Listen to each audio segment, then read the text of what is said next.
Madrid হারে নাই ভাই, মাদ্রিদ ড্র করছে, তারপরে একদল মাদ্রিদকে নিয়ে ট্রোল করে। আমি তাদেরকে বলতে চাই, তাদের দল তো বিশ্বকাপে খেলার চান্সই পাইলো না।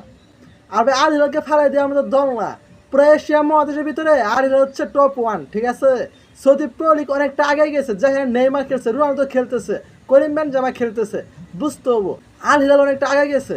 আর আল হিলাল অনেক ভালো খেলছে, তারা একটা পয়েন্ট ডিজার্ভ করে। তো যাই হোক, ব্যাপার না, রিয়াল মাদ্রিদ ড্র দিয়ে ফিফা ক্লাব বিশ্বকাপ শুরু করলো, কিন্তু উইনার কিন্তু এই রিয়াল মাদ্রিদই হবে, ঠিক আছে, কথাটা মিলাই নিয়ে। অন্যদিকে ম্যানচেস্টার সিটি কিন্তু ভালো খেলছে, 4টা গোল দিছে।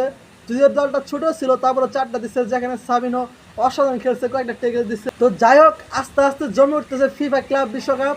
তো এটি দেখার জন্য আমি খুব অধীর আগ্রহ বসে থাকি, রাত্রেবেলা ঘুমাই না, আমি শুধু খেলা দেখি। মনের ভিতরে চিনচিন করে যে কে জানি এবার ক্লাব বিশ্বকাপটা জিতে নেয়। আমার তো মনে হয় যে রিয়াল মাদ্রিদ জিতে নিবে। তো আজকের মধ্যে এইটুকুই।